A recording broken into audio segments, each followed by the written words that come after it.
ये बात उन दिनों की है जब बुद्धा मरवन में अपना समय व्यतीत कर रहे थे। इस समय तक बुद्ध की प्रसिद्धि दूर दूर तक फैल चुकी थी।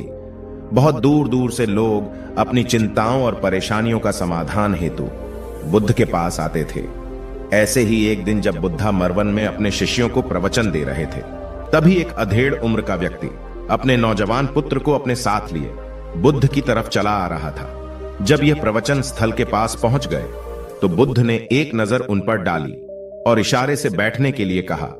जब प्रवचन समाप्त हो गए और सभी लोग वहां से चले गए तो बुद्ध ने उस व्यक्ति को अपने पास बुलाया और बैठने के लिए कहा। वहां चारों तरफ हरियाली छाई हुई थी। मौसम बहुत सुहाना था और तरह तरह के पक्षियों की आवाजें गूंज रही थीं। ऐसा नजारा देखकर उस व्यक्ति को अंदर से असीम शांति महसूस हो रही थी।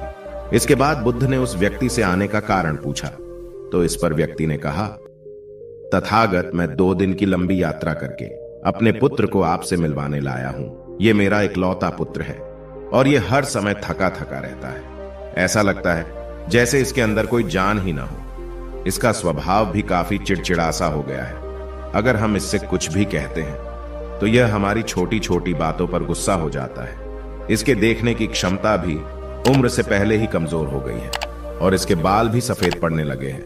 इतनी कम उम्र में इतनी बड़ी उम्र का लगना, मुझे तो कुछ समझ नहीं आ रहा है। तथागत, मैं अपने पुत्र के स्वास्थ्य को लेकर बहुत चिंतित हूं। जब मैं अपने पुत्र को वेद जी के पास लेकर गया तो उन्होंने कुछ औषधि दी और कहा, अपने पुत्र को तनाव कम लेने के लिए कहो। वो अपने दिमाग में बहुत अधिक तनाव लेता है, इसलिए उसकी ऐसी हालत हो गई है। लेकिन मैंने उसको बहुत समझाने के बाद भी तनाव का मतलब समझ नहीं आया। मुझे नहीं पता कि तनाव होता क्या है, यह किन कारणों से आता है और उसे कैसे अपने पुत्र के दिमाग से निकालूं। लेकिन मुझे सबसे पहले तो यह समझना है कि तनाव होता क्या है। इसीलिए तथागत, मैं आपके पास आया हूं।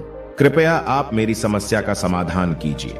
यह सुन बुद्ध उसके पुत्र को बड़े ध्यान से देखते हैं। उसके चेहरे को देखते हैं, उसकी आंखों को देखते हैं और फिर उसके हाथों की नब्ज को भी देखते हैं। यह सारी विधि करने के पश्चात बुद्ध उस व्यक्ति से कहते हैं कि तनाव लेना तो कोई नहीं चाहता, लेकिन फिर भी यह तनाव लोगों के दिमाग को दीमक की तरह पकड़ लेता है और व्यक्ति जान भी नहीं पाता है कि वह तनाव में जी रहा है।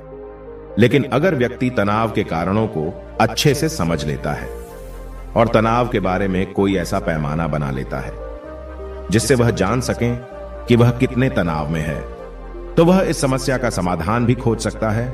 सबसे पहले तो तुम ये समझो कि तनाव होता क्या है। जब भी कोई व्यक्ति कोई काम कर रहा होता है लेकिन उसका मन कहीं दूर भटक रहा होता है, कल्पनाओं में होता है, तो उसके शरीर और मन के बीच एक दूरी पैदा हो जाती है। यह दूरी जितनी अधिक होगी, व्यक्ति उतनी ही ज्यादा बेहोशी की अवस्था में होता है और शरीर व मन के बीच की इसी दूरी और खिंचाव को तनाव कहा जाता है। आखिर कोई पसंदीदा खेल खेलने के बाद व्यक्ति चुस्ती और प्रसन्नता से क्यों भर जाता है, जबकि उसने तो अपने शरीर को थकाया है। लेकिन समझने वाली बात यह है कि खेलते समय मन और शरीर एक साथ पूरी तरह से उस खेल में केंद्रित होते हैं, जिससे शरीर और मन के बीच दूरी पैदा नहीं होती और कोई तनाव पैदा नहीं होता। और अगर दिमाग में कोई तनाव था तो वो भी दूर हो जाता है। लेकिन इसके विपरीत, जब हम कोई ऐसा काम करते हैं जो हमें पसंद नहीं है, तो हमारा शरीर तो उस काम को कर रहा होता है, लेकिन हमारा मन कहीं दूर कल्पनाओं में भटक रहा होता है, जिससे शरीर और मन के बीच एक दूरी पैदा हो गई और तनाव ने जन्म ले लिया। इसीलिए व्यक्ति को एक समय पर सिर्फ एक ही काम करना चाहिए और अपने तन और मन की सारी शक्ति उसी एक काम पर लगा देनी चाहिए, जिससे व्यक्ति के अंदर तनाव पैदा ही ना हो। इसके बाद बुद्ध ने कहा, तनाव पैदा होने के मुख्य 8 कारण होते हैं और जिसने इन कारणों को समझ लिया वो जीवन भर तनाव मुक्त रह सकता है। मुख्य कारणों में सबसे पहला कारण है अति महत्वाकांक्षी होना। महत्वाकांक्षी होना अच्छी बात है, लेकिन क्या कभी आपने इस बात पर ध्यान दिया है कि इंसान के लक्ष्य कभी पूरे ही नहीं होते हैं। उसका एक लक्ष्य पूरा हुआ नहीं कि वह दूसरे की तरफ भागने लगता है, दूसरा पूरा हुआ तो तीसरे की तरफ, और इस तरीके से वो अपने लक्ष्यों को पाने के लिए जिंदगी भर गोल गोल घूमता रहता है। इसीलिए जो व्यक्ति अति महत्वाकांक्षी होता है, जिसने बड़े बड़े लक्ष्य बनाए होते हैं, वह वर्तमान में कभी रह नहीं पाता है। उसका मन सदैव भविष्य की योजनाएं बनाने में ही व्यस्त रहता है। उसका शरीर तो वर्तमान में रहता है, लेकिन मन भविष्य में ही रहता है, जिससे मन और शरीर के बीच दूरी पैदा हो जाती है और वह तनाव भरी जिंदगी जीने लगता है। बुद्ध के मुंह से यह बात सुन उस लड़के ने कहा, है बुद्ध, तो फिर इसका मतलब है कि हमें लक्ष्य नहीं बनाना चाहिए, क्योंकि लक्ष्य बनाना भी तो महत्वाकांक्षा ही है। इस पर बुद्ध ने कहा, जीवन में लक्ष्य बनाना कोई गलत बात नहीं है, लेकिन समस्या तब उत्पन्न होती है जब वो अपना पूरा ध्यान उस लक्ष्य से मिलने वाले परिणाम पर ही लगा देते हैं और उसके परिणाम की चिंता करते रहते हैं। व्यक्ति को वर्तमान में जीना आना चाहिए। आप लक्ष्य बनाइए और उस लक्ष्य की प्राप्ति के लिए कड़ी मेहनत करिए, लेकिन साथ ही साथ आपको इस बात का भी ज्ञान होना चाहिए कि आप अभी वर्तमान में जी रहे हैं और वर्तमान ही सत्य है। बुद्ध ने आगे कहा, तनाव का दूसरा सबसे बड़ा कारण है ईर्ष्या करना है। जब व्यक्ति ईर्ष्या और जलन से भर जाता है तो उसका मन अंदर से सड़ने लगता है। ईर्ष्या एक आंतरिक घाव है। आंतरिक घाव यानी मन का घाव। व्यक्ति के शरीर का घाव तो भर सकता है, लेकिन मन का घाव कभी नहीं भर सकता। इसीलिए व्यक्ति को दूसरे की खुशी और तरक्की से कभी ईर्ष्या नहीं करनी चाहिए, क्योंकि ईर्ष्या तनाव का कारण है। इसके बाद बुद्ध ने तनाव का तीसरा कारण बताते हुए कहा कि आरुषिपूर्ण काम न करना, इससे भी मन में तनाव पैदा होता है। जो काम करना हमें पसंद ही नहीं है, जिस काम में हमारी रुचि ही नहीं है, उस काम में हमारा मन लग ही नहीं पाएगा। हमारा शरीर तो वहीं बैठा रहेगा, लेकिन हमारा मन कल्पनाओं की उड़ान भरेगा, जिससे शरीर और मन के बीच दूरी पैदा हो जाती है और व्यक्ति तनावग्रस्त हो जाता है। इसीलिए इंसान को हमेशा अपनी रुचि के अनुसार ही कार्य करना चाहिए। अगर व्यक्ति ने यह पता कर लिया कि उसे कौन सा काम करना पसंद है और वो उसी काम को अपने जीवन का लक्ष्य बना लेता है, तो फिर वो काम उसके लिए काम नहीं बल्कि एक खेल बन जाता है। फिर बुद्ध ने कहा, तनाव का चौथा कारण होता है किसी दूसरे से अच्छा रखना। बुद्ध ने उस व्यक्ति की ओर इशारा करते हुए कहा, एक पिता होने के नाते तुम्हारी अपने पुत्र से बहुत सी अपेक्षाएं होगी कि तुम्हारा पुत्र एक बहुत ही कामयाब इंसान बने, तुम्हारा नाम रोशन करे, जैसा तुम चाहते हो उस तरह का जीवन जिए, तुम्हारी हर बात माने। लेकिन क्या आज तक कभी किसी की सारी अपेक्षाएं पूरी हुई है? जब भी कोई व्यक्ति किसी दूसरे से कोई अपेक्षा रखने लगता है तो वो अनजाने में अपने लिए तनाव पैदा करने लगता है। जरा सोचो कि अगर तुम्हारा बेटा तुम्हारे अनुसार काम नहीं कर रहा है और वो नहीं बन पा रहा है जो तुम उसे बनाना चाहते हो, तो निश्चित रूप से तुम्हारे दिमाग को तनाव तुम्हें पकड़ लेगा। तुम तनाव से भरा जीवन जीना शुरू कर दोगे और इस तनाव के बस में आकर तुम ऐसा व्यवहार करोगे, ऐसी बातें करोगे कि तुम्हारा अपने पुत्र के साथ संबंध और भी खराब होता चला जाएगा। इसीलिए व्यक्ति को जितना हो सके उतनी कम अपेक्षाएं दूसरों से रखनी चाहिए, और अगर पूरी तरह से तनाव मुक्त रहना है तो दूसरों से अपेक्षा रखना ही बंद कर दो। इसके बाद बुद्ध ने कहा कि शारीरिक कष्ट भी इंसान के तनाव का एक कारण होता है।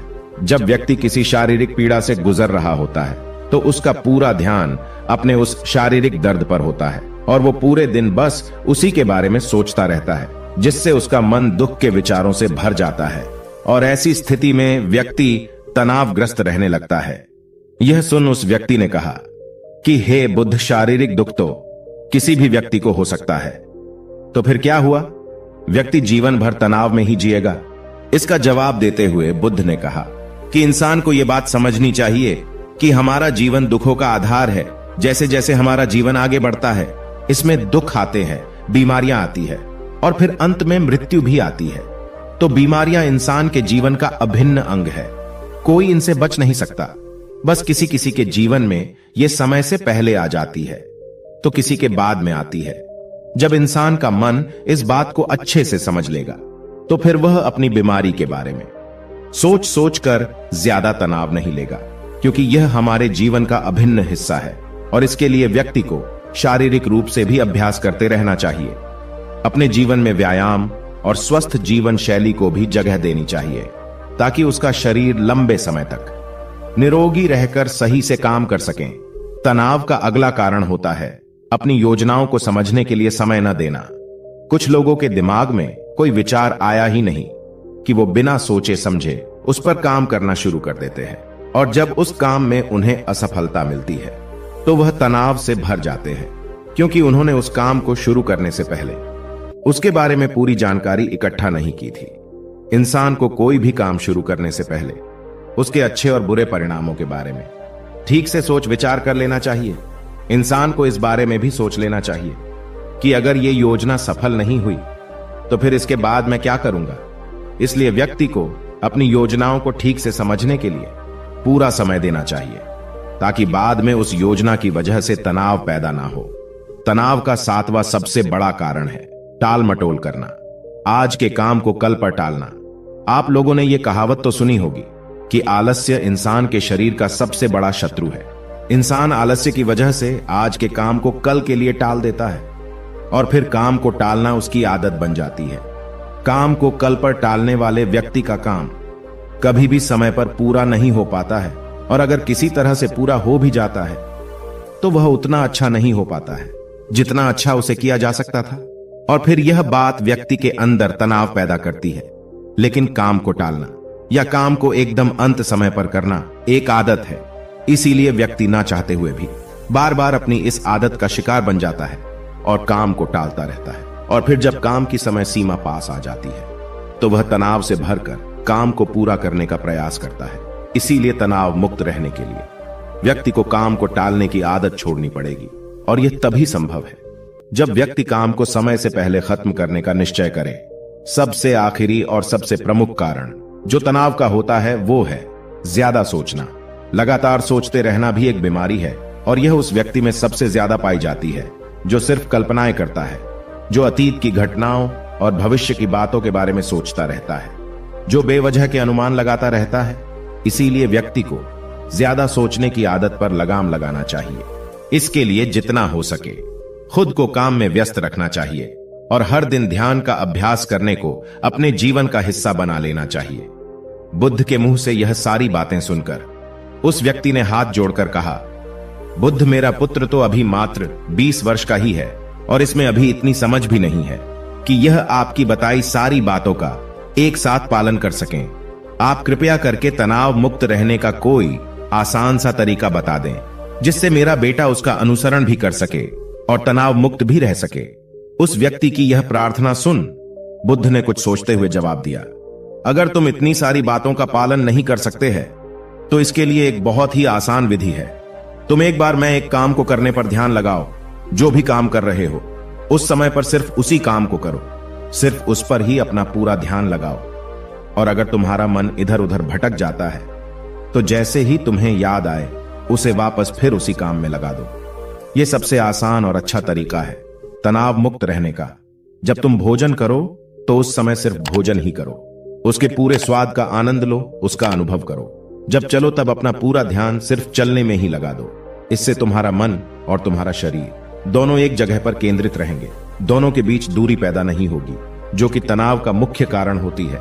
इसीलिए जहां तक संभव हो सके एक समय पर सिर्फ एक ही काम करने का प्रयास करें, वो भी पूरे ध्यान के साथ। दोस्तों, आशा करता हूं कि आपको इस कहानी से काफी कुछ